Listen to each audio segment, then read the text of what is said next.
साल होली की छुट्टियों में अपने गांव दुर्गापुर वापस आता है, जहां उसे देख पूरा गांव खुशी से झूम उठता है। जब गया था तब इतना सा था और अब देखो कितना बड़ा हो गया है। हाँ सरपंच जी, जब मैं गया था तब आप भी बहुत जवान थे और अब देखो कितने बूढ़े हो गए हैं आप। चलो चलो बढ़िया है। बच्चा घर वापस आ गया। इसी खुशी में आज रात पार्टी होगी। क्या बात है, गांव में भी पार्टियां होने लगी। वैसे अगर पार्टी की बात है तो आज क्यों सीधा होली पार्टी करते हैं।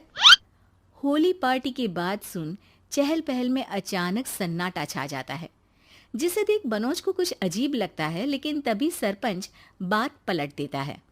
अब बहुत देर हो गई, चलो सब अपने घर चलो, पार्टी के बारे में कल सोचेंगे।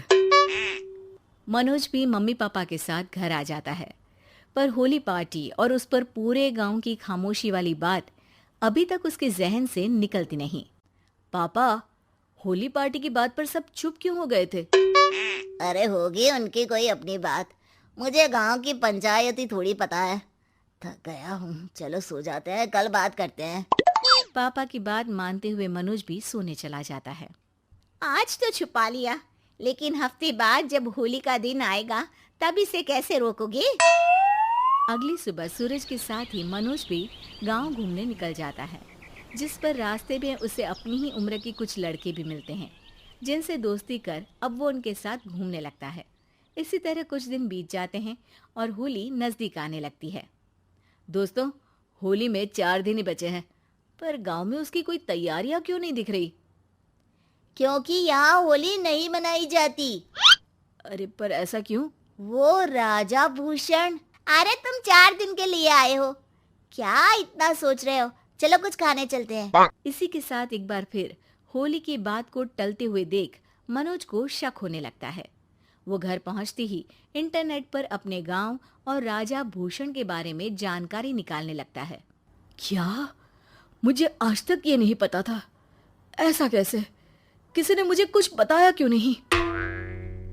सारी जानकारी लेने के बाद मनोज गांव वालों या अपने मम्मी पापा से कुछ पूछे बिना खुद ही उसकी सच्चाई के बारे में छानबीन करने लगता है, जिसके चलते वो राजा भूषण की हवेली में पहुंचता है। वाह, क्या हवेली है यार। पर क्या यहाँ सच में कोई भूत है? हेलो भूत जी, कोई है क्या? हम इस साल गांव में होली सेलिब्रेट कर रहे हैं, क्या आप उस पर थोड़ा इंटरव्यू देंगे? मनोज के ऐसा बोलते ही गांव में तूफान उठ जाता है और हवेली में रखी सारी चीजें हिलने लगती है। एक अदृश्य शक्ति मनोज को धक्का देकर हवेली से बाहर निकाल दरवाजा बंद कर लेती है। ये सब देख मनोज हैरान रह जाता है। क्या अभी मुझे हवा ने धक्का देकर बाहर निकाल दिया? मेरे होते हुए इस गांव में कभी होली नहीं मन सकती, इसलिए दोबारा ऐसी कोशिश भी मत करना, अंजाम बुरा होगा। आवाज सुन मनोज हैरानी से इधर उधर देखने लगता है, पर उसे कोई दिखाई नहीं देता। वो गांव वापस आ जाता है, जहां तूफान की वजह से सब कुछ तहस महस हो चुका होता है। आखिर ये तूफान आया कैसे?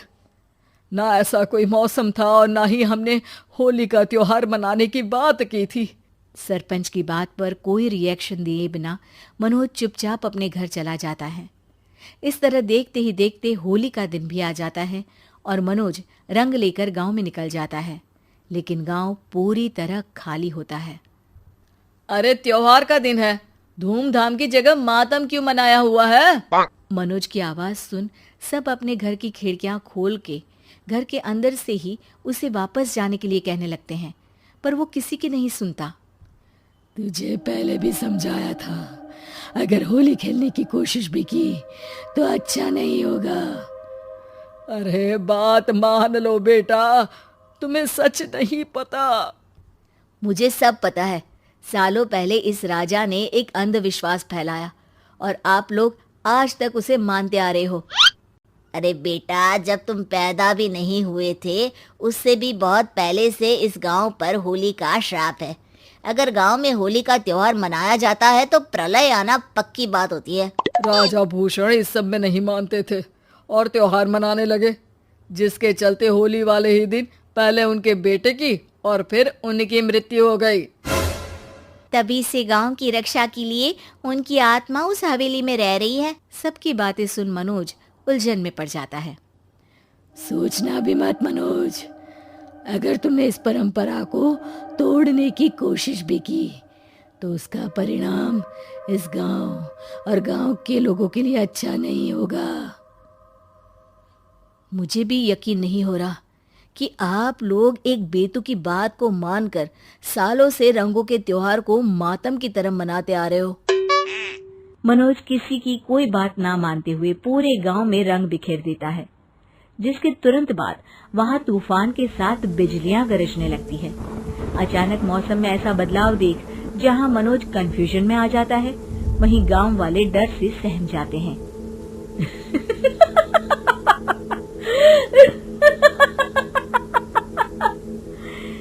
इस लड़के ने हमारे जैसे सिर्फ अपने स्वार्थ के लिए नहीं बल्कि पूरे गांव की खुशियों के लिए यहाँ होली मनाई है, जिस वजह से अब इस गांव पर होली का श्राप टूटता है।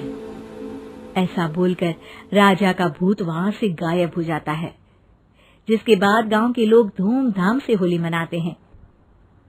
खुशियों के रंग गांव में बिखरे ही होते हैं कि अगली सुबह अचानक मनोज कहीं गायब हो जाता है और एक बार फिर गांव में होली का नया राज शुरू हो जाता है।